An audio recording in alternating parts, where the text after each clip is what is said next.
Hello welcome back to homegrown recipes. ഇന്നത്തെ വീഡിയോയിൽ നിങ്ങൾ കാണാൻ പോകുന്നത് തനിനാടനായിട്ട് ചെയ്യാൻ പറ്റുന്ന ഒരു ബീഫ് കറിയാണ്. അപ്പോൾ ഇത് പൊറോട്ടയും നെയ്ച്ചോറിൻ്റെ ഒക്കെ കൂടെ കഴിക്കാൻ പറ്റിയൊരു കോമ്പിനേഷനാണ്. അടുപ്പിൽ വെച്ച് ഉണ്ടാക്കിയത് കൊണ്ട് തന്നെ ഇതിന് പ്രത്യേകതര രുചിയും ഉണ്ടാവും. അപ്പോൾ അതിനു മുമ്പ് എൻ്റെ ചാനൽ സബ്സ്ക്രൈബ് ചെയ്യാത്തവരുണ്ടെങ്കിൽ സബ്സ്ക്രൈബ് ചെയ്യുക. അപ്പോൾ ഇതെങ്ങനെ ചെയ്യുന്നതെന്ന് കാണാം. ഞാനിവിടെ ഏകദേശം 1 kg മീറ്റ് എടുത്തിട്ടുണ്ട്. അപ്പോൾ അടുപ്പ് സെറ്റായതിന് ശേഷം നമ്മളൊരു ചട്ടി വെക്കാം. അത് ചൂടായതിന് ശേഷം 1 kg ബീഫും ഇതിലേക്ക് ആഡ് ചെയ്യാം.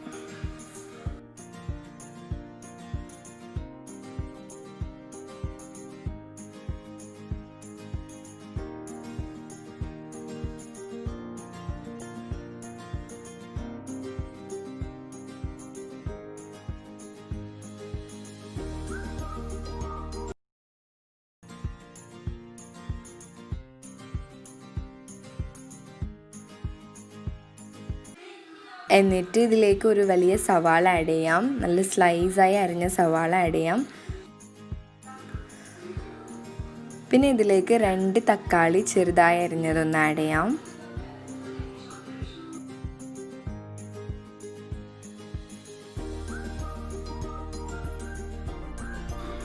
പിന്നെ ഇതിലേക്ക് ഒരു ചെറിയ പീസ് ഇഞ്ചി ചതച്ചത് ആഡ് ചെയ്യാം.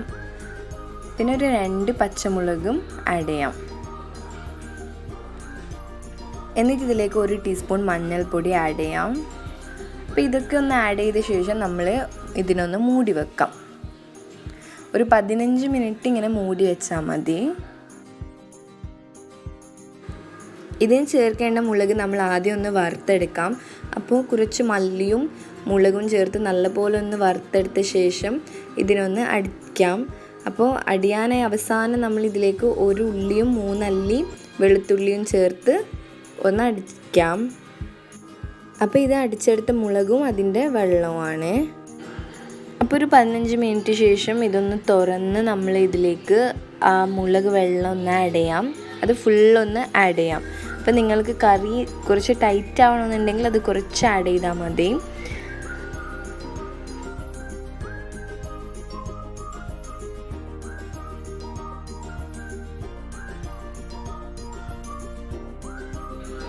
എന്നിട്ട് നമ്മൾ ഇതിലേക്ക് ആവശ്യത്തിന് ഉപ്പും ആഡ് ചെയ്യാം.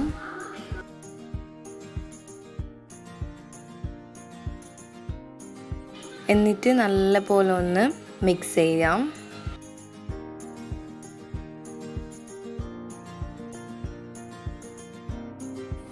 മിക്സ് ചെയ്ത ശേഷം ഇതിനൊന്ന് മൂടി വെക്കാം.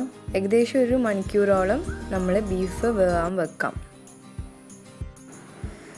എന്നിട്ട് നമ്മൾ വേറൊരു ചട്ടി എടുത്ത് അതിലേക്ക് 3 ടേബിൾ സ്പൂൺ എണ്ണ ഒഴിച്ച് കൊടുക്കാം.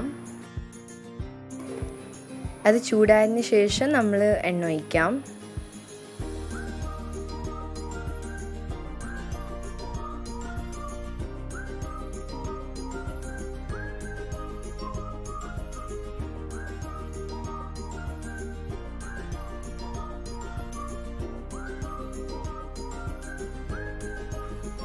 പിന്നെ ഇതിലേക്ക് ഒരു 2 സവാള പിന്നെ 1/2 ടീസ്പൂൺ മഞ്ഞൾപ്പൊടി ചേർക്കാം.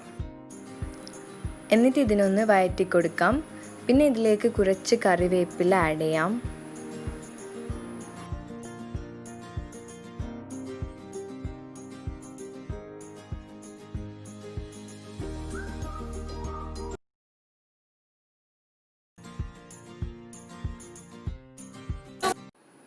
പിന്നെ നമ്മൾ ഇതിലേക്ക് എല്ലാ മസാലപ്പൊടിയും ചേർക്കാം. അതായത് 1 ടീസ്പൂൺ മല്ലിപ്പൊടി,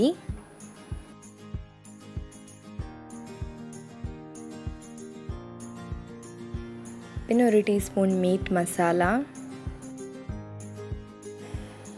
പിന്നെ ഇതിലേക്ക് 1 ടീസ്പൂൺ മുളക് പൊടി ആഡ് ചെയ്യാം.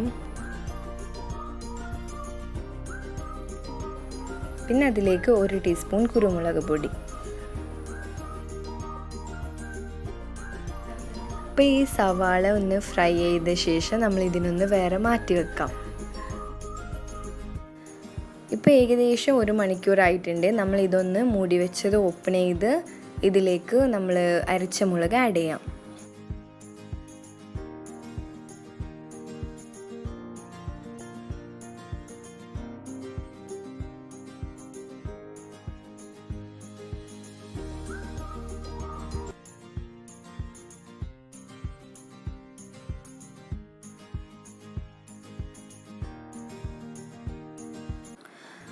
ഇത് നല്ലപോലെ ഒന്ന് ഇളക്കി കൊടുക്കാം.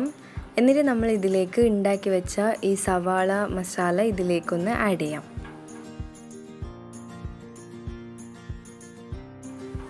ഇതൊന്ന് ആഡ് ചെയ്ത ശേഷം നമ്മൾ ഇതിനൊരു അരമണിക്കൂറോ അഥവാ 3/4 മണിക്കൂറോ ഒന്ന് മൂടി വെക്കാം.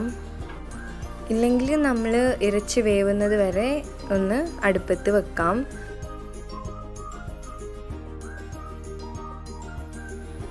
ഇതിപ്പോൾ നല്ല തിള വരുന്നുണ്ട്. അപ്പം നമ്മൾ ഇതിനൊന്ന് മൂടി വെക്കാം.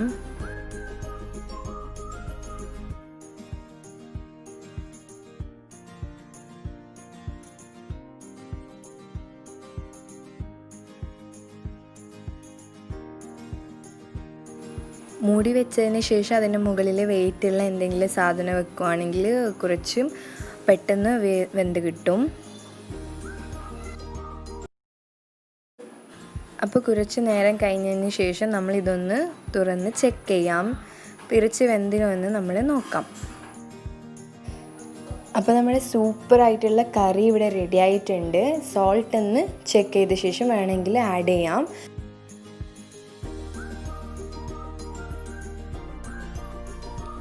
അപ്പോൾ എല്ലാം സെറ്റായതിന് ശേഷം ഉപ്പും പിന്നെ ഇറച്ചി വേവും എല്ലാം സെറ്റായതിന് ശേഷം നമ്മൾ ഇതിനൊരു ബൗളിലേക്ക് മാറ്റാം. ആദ്യം തന്നെ ചൂട് കറി നമ്മൾ ഗ്ലാസ് ബൗളിലേക്ക് ആഡ് ചെയ്യാൻ പാടില്ല. അപ്പോൾ ആദ്യം നമ്മൾ ഇതിനൊരു സ്റ്റീൽ ബൗളിലേക്ക് ആഡ് ചെയ്യാം. പിന്നെ ഇതിനൊരു ഗ്ലാസ് ബൗളിലേക്ക് സെർവ് ചെയ്യാം. അപ്പോൾ നമ്മുടെ തനിനാടൻ ഇറച്ചിക്കറി ഇവിടെ റെഡി ആയിട്ടുണ്ട്. അധികം ചേരുവകളൊന്നും ഇല്ലാണ്ട് പെട്ടെന്ന് തയ്യാറാക്കിയെടുക്കാൻ പറ്റുന്ന ഒരു കറിയാണ്. അപ്പോൾ ഈ ഒരു ഇറച്ചിക്കറി നിങ്ങൾക്ക് എല്ലാവർക്കും ഇഷ്ടപ്പെട്ടു എന്ന് കരുതുന്നു. എല്ലാവരും ഇതൊന്ന് ട്രൈ ചെയ്ത് നോക്കുക. ഉണ്ടാക്കി നോക്കിയിട്ട് നിങ്ങളുടെ അഭിപ്രായങ്ങളൊക്കെ അറിയിക്കുക. പിന്നെ നമ്മുടെ ഈ വീഡിയോ ഇഷ്ടപ്പെട്ടെങ്കിൽ ലൈക്ക് ചെയ്യുക, കമൻറ്റ് ചെയ്യുക, ഫാമിലി ഫ്രണ്ട്സ് ഗ്രൂപ്പിലൊക്കെ വീഡിയോ ഒന്ന് ഷെയർ ചെയ്ത് കൊടുക്കുക. ആദ്യമായിട്ട് നമ്മുടെ ചാനൽ ആരെങ്കിലും കാണുന്നുണ്ടെങ്കിൽ താഴെ കാണുന്ന റെഡ് സബ്സ്ക്രൈബ് ബട്ടൺ ഒന്ന് പ്രസ് ചെയ്ത് സപ്പോർട്ട് ചെയ്യുക. അപ്പോൾ കൂട്ടത്തിൽ കാണുന്ന ആ ബെല്ലൈക്കൺ ഒന്ന് ക്ലിക്ക് ചെയ്ത് ഓൾ എന്ന ഓപ്ഷൻ കൊടുക്കുകയാണെങ്കിൽ ഞാൻ പുതിയ പുതിയ റെസിപ്പികളിടുമ്പോൾ നിങ്ങൾക്ക് അതിൻ്റെ നോട്ടിഫിക്കേഷൻ കിട്ടുന്നതായിരിക്കും. അപ്പോൾ നമ്മൾക്ക് ഇനിയും കാണാം പുതിയ റെസിപ്പിയുമായി. Thank U.